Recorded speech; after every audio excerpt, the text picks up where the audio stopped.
Thank you for joining our session this morning.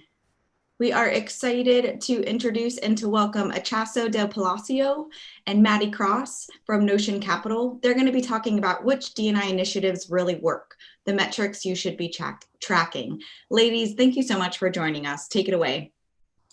Hi, everyone. Thanks so much for joining. As mentioned, I'm Maddy Cross. I'm Talent Director at Notion Capital, and I'm here with my colleague Itxaso. Hello. Good afternoon from London. Now I know it's a very early morning in California at the moment, but it's great to have you all here. Maybe we can start from a quick introduction about ourselves and Notion too. So I'm basically a partner at Notion. I joined 2 years ago. I was at Microsoft, running Microsoft Ventures M12 in Europe before. And prior to that, I've done anything that you can think of around tech.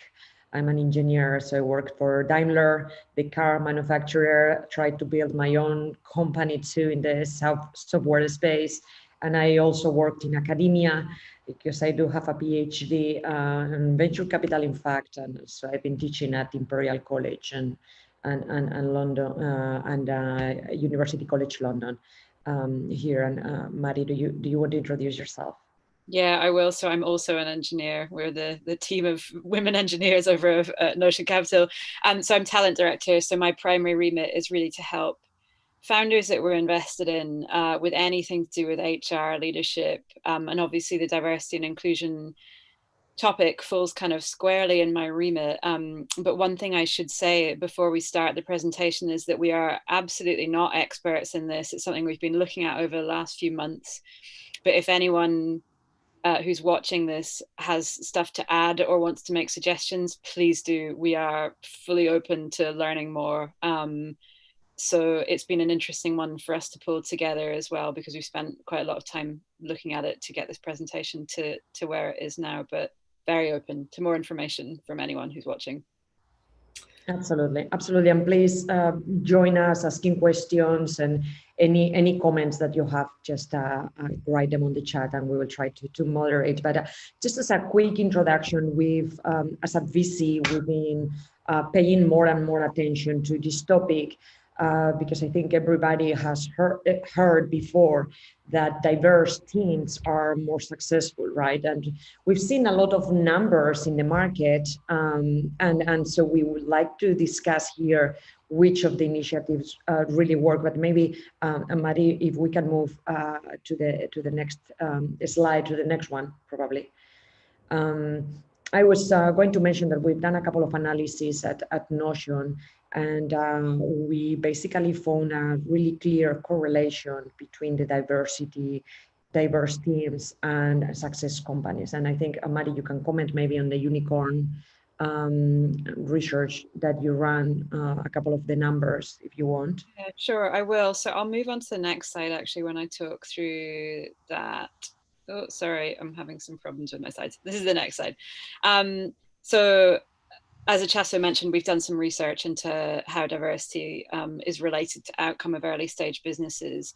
And the main thing to talk about here is that this is just a bit of background on it, but the main topic of this presentation will be very much which diversity and inclusion initiatives are related to high outcomes. Because I think at this point in the dialogue within the industry, we're generally finding that there's so much research now that links high outcomes to diverse teams that the question has kind of moved on to like, okay, so we know that diversity and inclusion is really important, but how do we actually do it?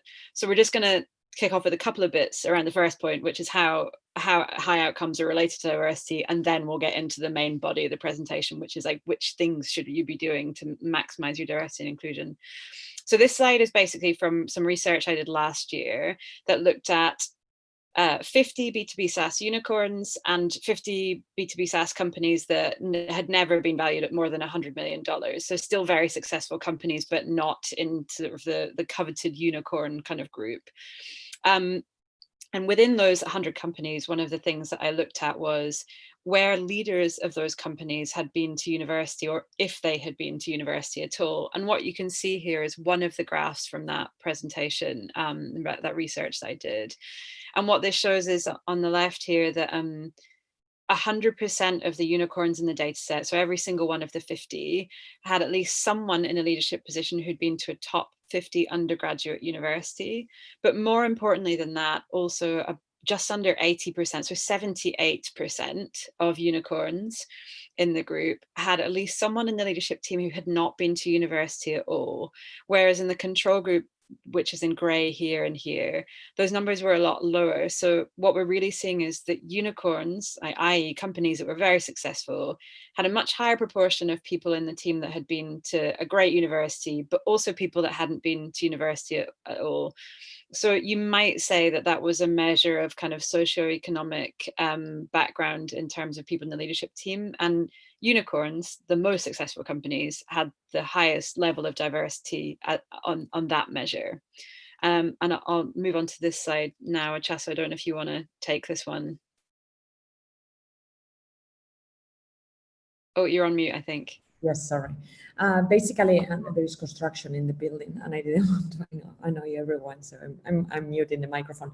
But basically, if we look, in fact, at the number of women in a management team, in leadership teams, in companies that are valued below or 100 million, those had less women than the unicorns in the leadership teams. So this is just another measurement. We were talking about the university background, and this one talks a little bit more about women, and we see that like basically 21% of the leaders were women in the unicorns one. For the other group, it was around the 12%, right? So I think that's very interesting too. And then this is the last one we've got on correlation of high outcome with diversity inclusion. Then we'll move into the measures of which diversity and inclusion measures you can take to have a positive impact on the diversity inclusion of your team. So essentially, this is a look at it's just a very small look at ethnicity and the connection between ethnicity as a measure of diversity and outcome. So in Silicon Valley, the tech company average for African-American employees is 3%. But if you look at just a small selection, I did look at more companies in this, but I included 3 only just to kind of give you a feel for which companies are doing well at this. Flexport, GitHub, and Square all have got double the average in the area at 6%. And that's from a fortune.com report there. You can see the link down there in the bottom left-hand corner if you want to look at that after. It's a very interesting piece of research.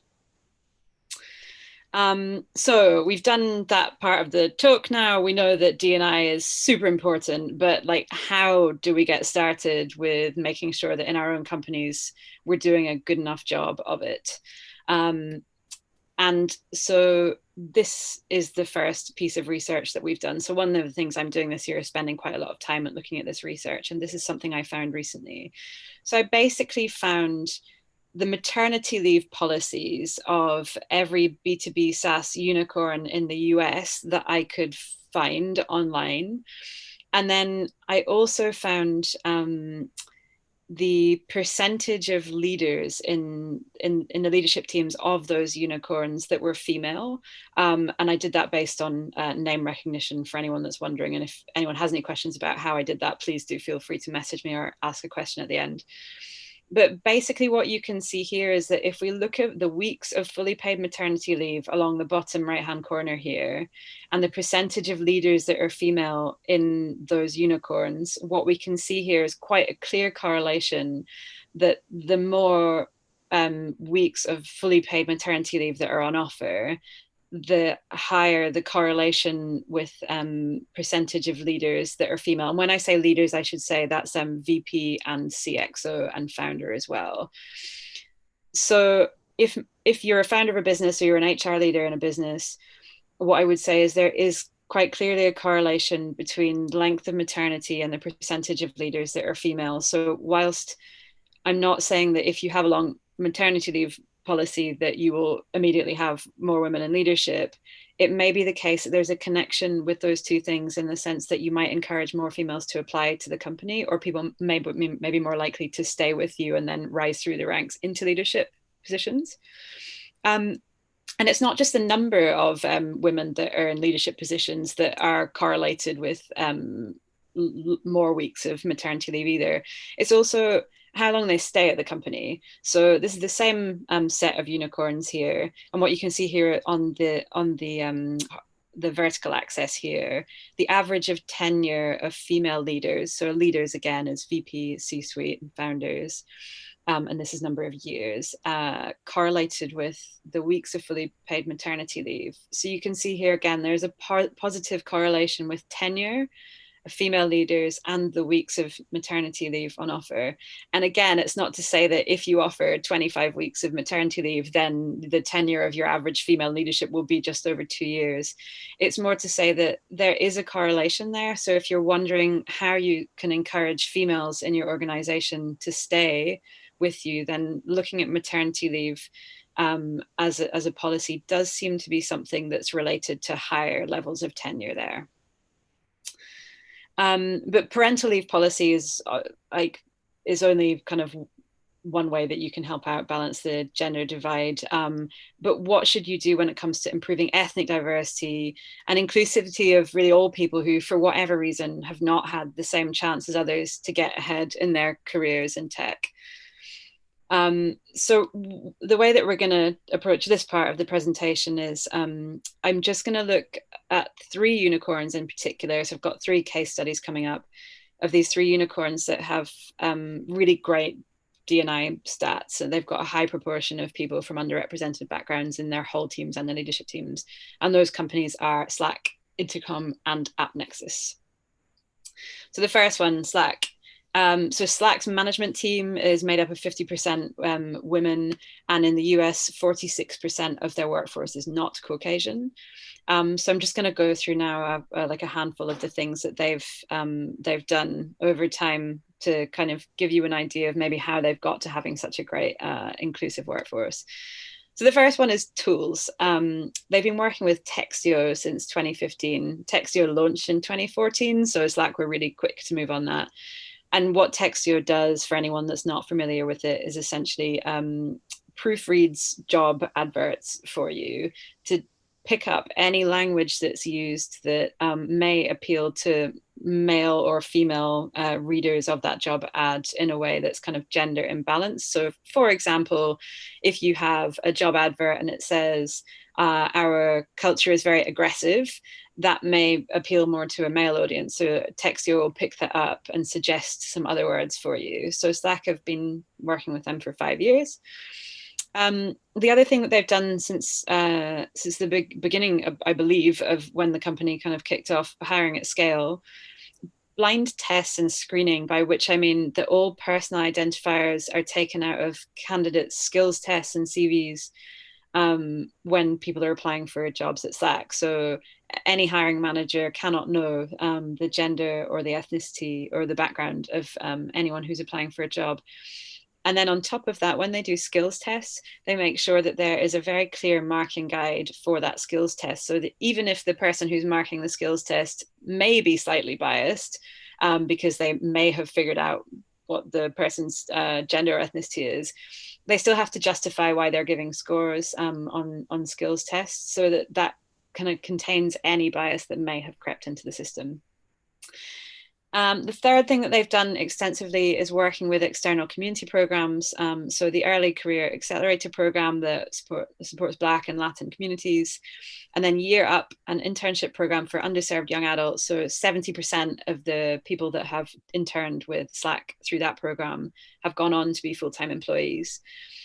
And then the last one, which to me I think is the most important one, because one of the things that's come up certainly in our portfolio and when I've spoken to founders of early stage businesses about how to approach this, is like, when do you start thinking about it? Because it does take resource, it takes time to start thinking about your D&I policies.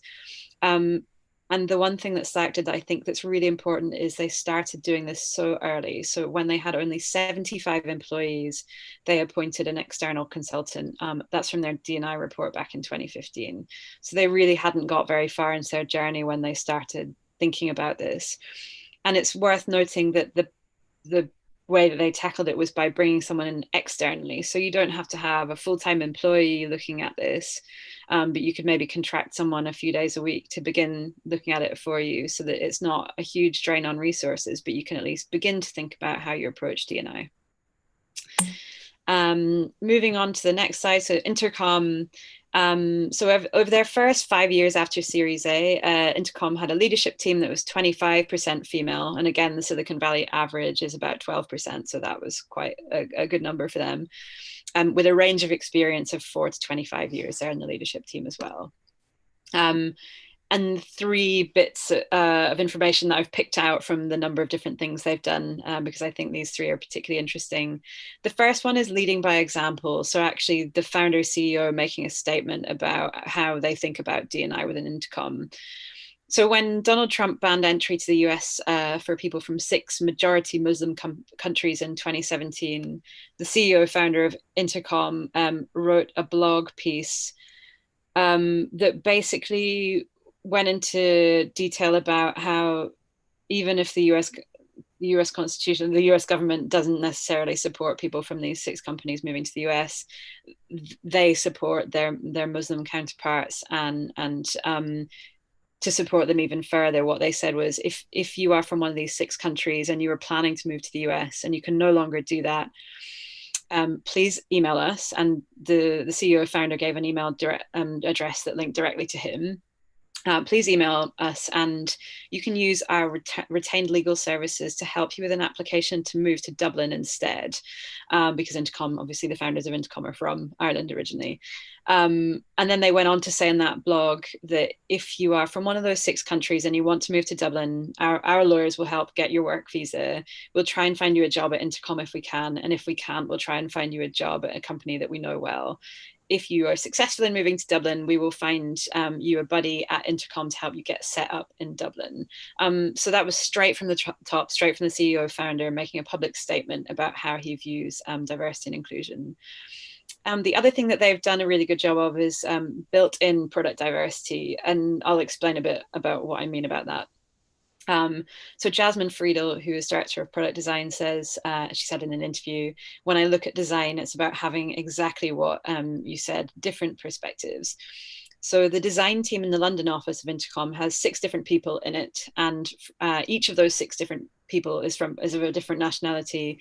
And then Jasmine's team, which is in the US, is 50% female.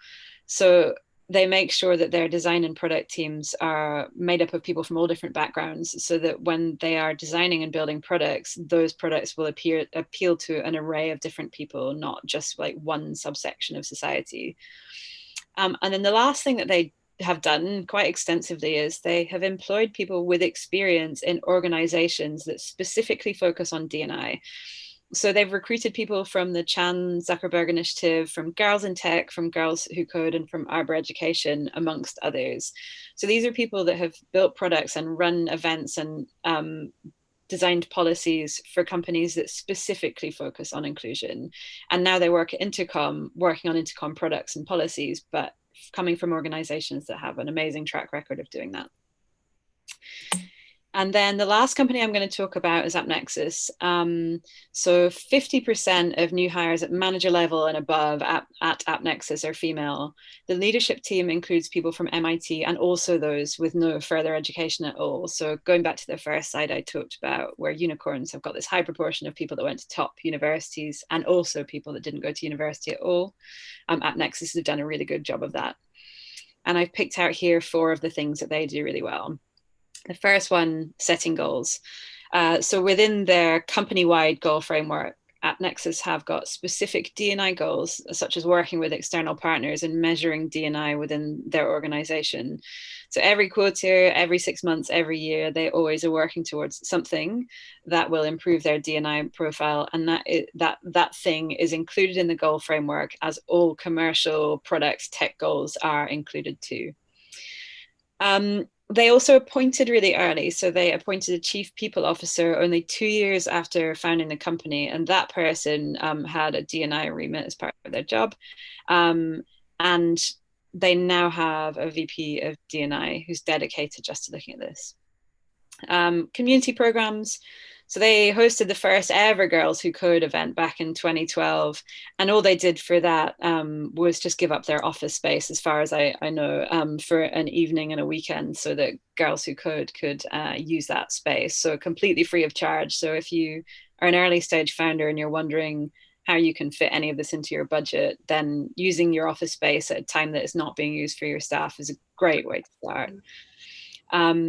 They also work with Path Forward, Women in Tech New York, and Ally Skills Training, amongst others. And then within App Nexus, they have a number of affinity groups, including Black Nexus, Out Nexus, and Oi Nexus. So those groups bring together people that work at App Nexus from a similar background so they can support each other and put on events for the wider workforce to educate them on what their community is all about. And then the last thing, create, don't take, which I think is probably something that's quite personal to me, and also I'm assuming to Itxaso as well, is that quite often diversity and inclusion can be angled at people that are already in their careers at age sort of 21, 22 plus. But for me, I decided I wanted to be an engineer, I think, when I was 12. And then I decided that I didn't want to be an engineer when I was 20 because I felt like it was maybe too male dominated, amongst other things. But by that point, the engineering kind of world had already like lost me, and I'm sure many others. And so it can be a bit too late. So one of the things that I think is really worth pointing out here is that when App Nexus hosted Girls Who Code, they were reaching females as young as 9 years old, because Girls Who Code support networks of girls not only in high school but also like at a younger age. And so they were helping to create this diverse talent pool way before that diverse talent pool may ever consider coming to work for them. So they're really, rather than thinking about it just for themselves, they're thinking about the wider industry. If I was 9 and I went to an event at App Nexus, it's unlikely that I'm going to be working for them at any point in the next 10 years. But at some point in the future, I might have a better chance of having a career in tech. So I thought that was a really interesting one, that if you want to diversify and you're not investing in the next generation, you're really just taking females or people from different ethnic or gender backgrounds and you're taking them from another organization and putting them into yours without really expanding that pool. So that was just the last one to end on there. Yeah, fantastic. So thank you for the 3 examples. I think Maddy spoke a little bit from the company's perspective. And I wanted to touch on, we wanted to do this talk together because obviously most of you in the audience are founders, and you are probably looking at me thinking, okay, great, you are now basically pointing into D&I as something that we should do, but what is the venture community doing in the space? And we know for a fact that we haven't been doing that well so far. The reality is that many funds like Notion, we are not the only one. We've started to pay much more attention to it. And so I think it is important for the companies to work together with us to be able to define what are the elements that we can start working on to basically step up on D&I activities, right? And so if we go to the next slide, Maddy, please, thanks. So while right now, and I think the previous one. Yeah, sorry, that's the right one, my bad.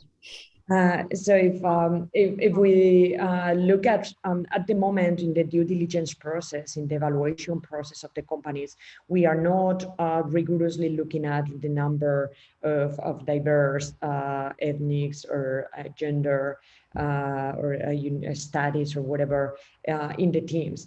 But we are starting to look at it more and more. So at the moment, we've just included a statement on our term sheets that this is an important point for us, and the companies that want to take our money should be aligned in such a way that they are willing to look into it and start setting up initiatives that create opportunities for a diverse community.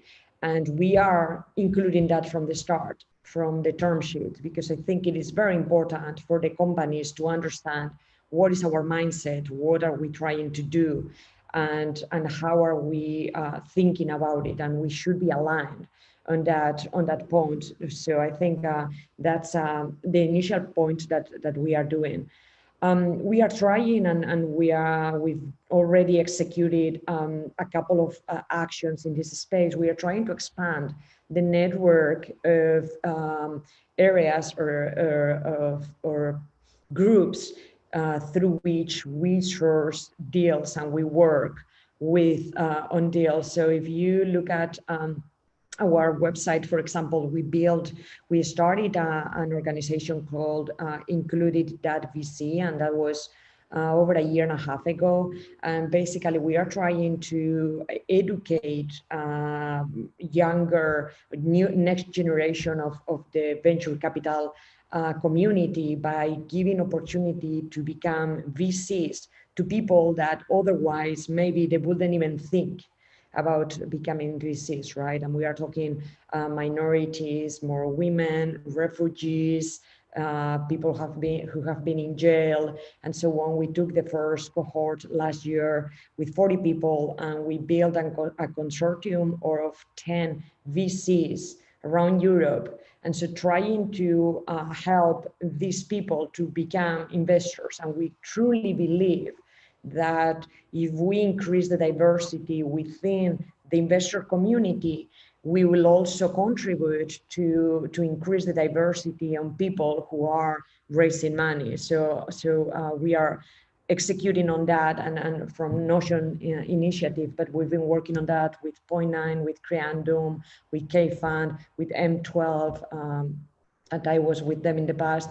So we had a large number of investors working on that, and we are now doing the selection for the second program on that. And we are also working very closely with an organization called Diversity VC, which was founded maybe 3-4 years ago in London by the new generation of VCs, some of them female, some of them Black, and they run a lot of educational programs for VCs in different communities in London. And I personally, I am, as I said before, I'm an academic too. So personally, I do teach at this program, and we contribute with our time on mentoring and helping the fellows and the people going through the program on that. And we are also tracking the diversity of our portfolio companies as an important point for us, and as a way to see how our companies are taking this into account and are growing into a diverse community, right? So we are taking this into account when we look at deal flow and we look at the valuation of the companies. And as I said, and if we go to the next slide, VC is probably not the strongest community in this space. So we are still pretty much a female dominated industry, specifically at the partner level, at a senior level. And we could see here that only 30% of the VC workforce at every other level in the UK is identified as a woman. And when we look at partner level, only 13% are women, right? And if we look at, in general, the ethnicity, 76% of the people working in venture in the UK are white, while if we look at the rest of the industries or the industries or across the industries, we would say that 59% are white. So we are even more white male dominated industry than the rest of the industries in the market, right?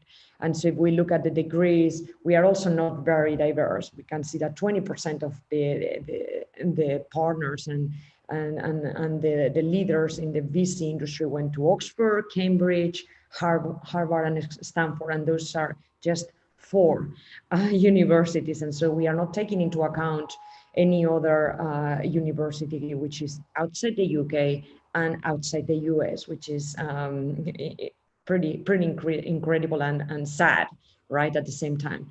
But Notion, obviously, we are aware of those numbers, but we don't like to be looking at the numbers and not acting on those. So this year, for the first time, and led by Maddy, we've started putting in place a couple of actions. One of them, I already mentioned it on the term sheet. We are starting to work with the companies and basically ensuring that we are aligned, that D&I is a very important topic for both of us. But on the hiring process, we are basically using technology. We are using a software called Applied, so we can go through a blind application process to hire people into Notion, so that we are not biased on where these people studied, where these people come from, where is their ethnicity and gender, right? So that's a second thing that we are doing. We are expanding our networks, and as I said, we've built already some of the programs. That is just the next point. Some of the programs that incentivize people who are from underrepresented backgrounds to get in VC, but also we are using many of those networks to look for people who will become the next entrepreneurs, the next big, or build the next big unicorns, right? And we are going through those networks and working very closely with them. So we have created a list of them, and now we have a very structured program to approach them throughout our outbound activities that we do for reaching out to founders, right?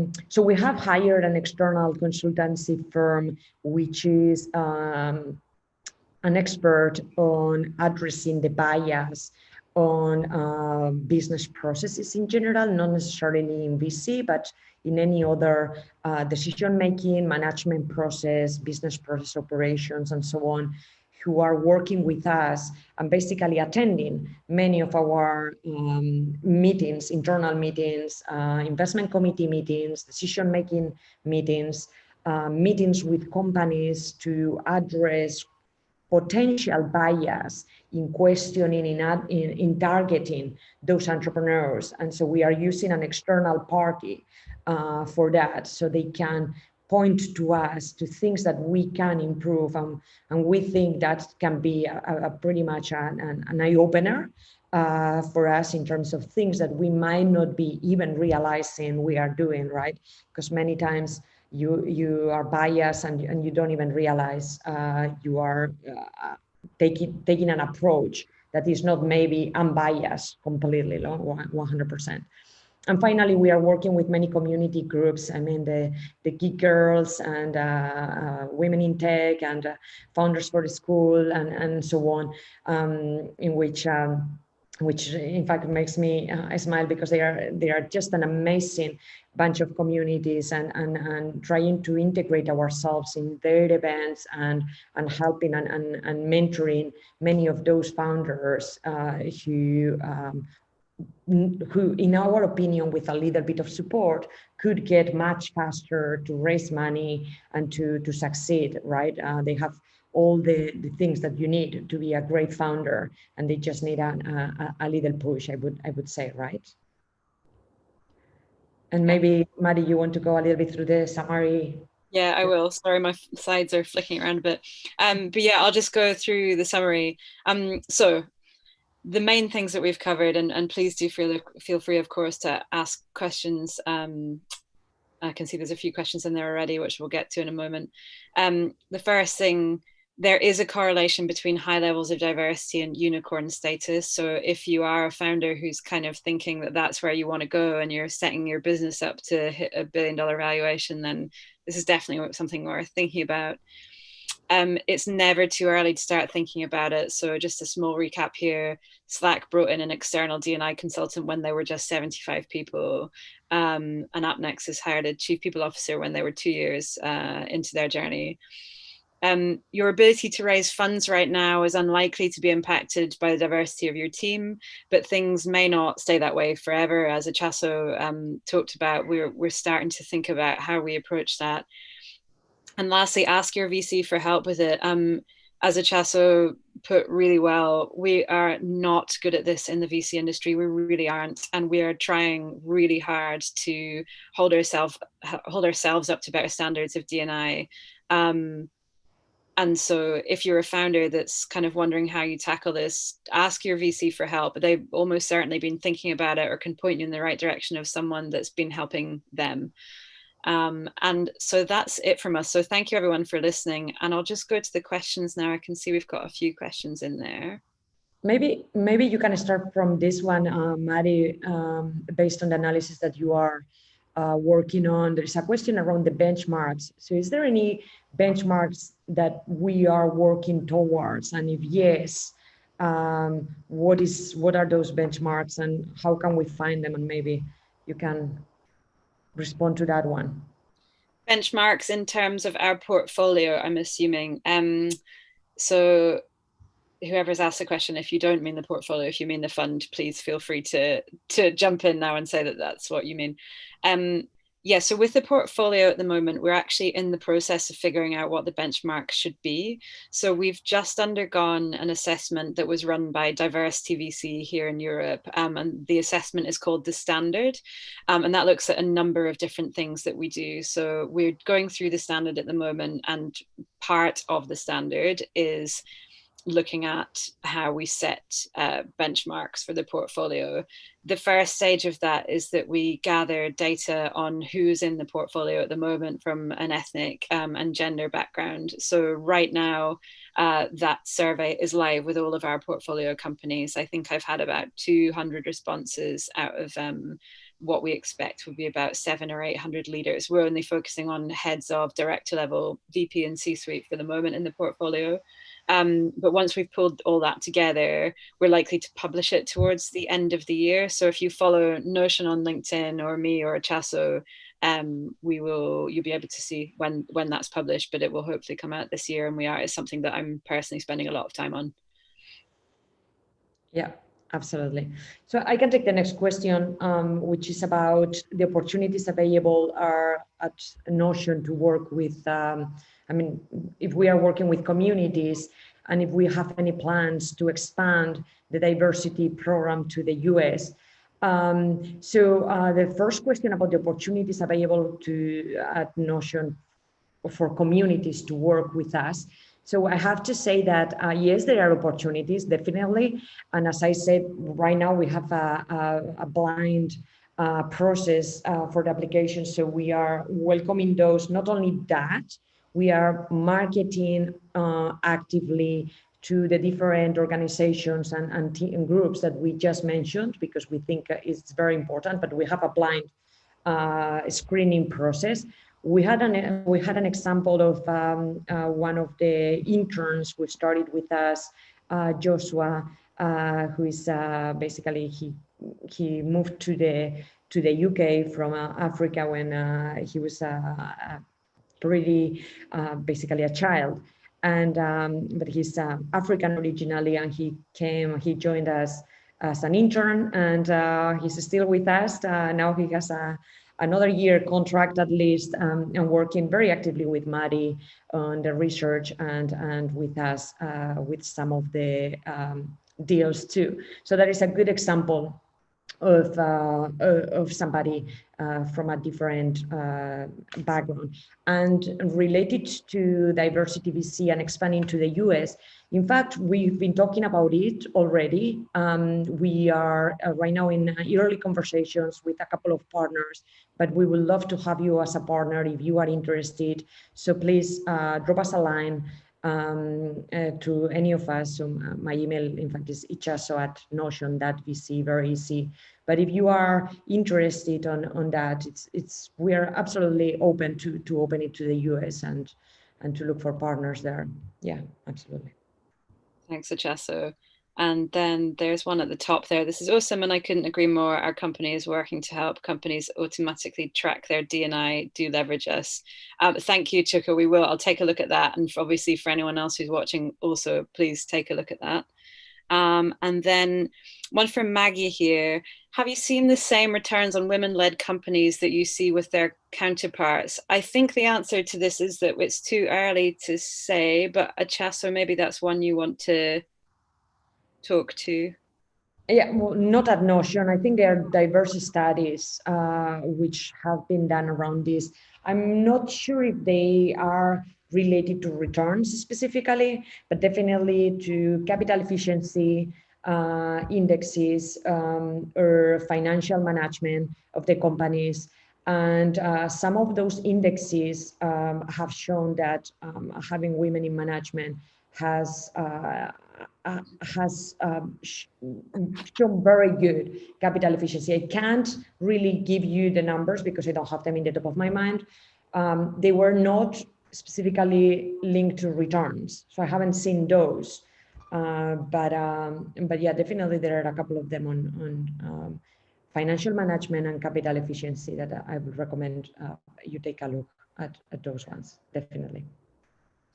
Thanks, Itxaso. And then the last question is just, do you have an entrepreneur in residence program? We don't, but whenever we have a role open at Notion, we always publish it on LinkedIn and a number of other jobs boards. So please do follow us there, because as Itxaso mentioned, we're really keen to avoid just recruiting people into Notion immediately from our network. And so we're making sure that every role that's open at Notion is publicly available to everyone, so that we can really start to expand who comes to work with us and for us. So do follow us there. And if we do open up any positions like that, you will be able to see them on our LinkedIn profile. And I think that I would add to that everyone within Notion has an entrepreneurial background. So everyone within Notion has at least started a company or worked for startups before. So that's definitely a good background to have when you are applying to any role that we have open. So if there's no more questions, I think we will tie it up here. But thanks so much, everyone, for listening. And if you do have any suggestions for how we can do better at this, or for how our portfolio companies might do better at this, Itxaso's already told you her email, and mine is mcross@notion.vc, and I'm also on LinkedIn a lot, so feel free to message me there as well, and I will pick it up. So thanks so much, everyone, for your time, and I hope you enjoy the rest of SaaStr. Thank you, everybody. Enjoy.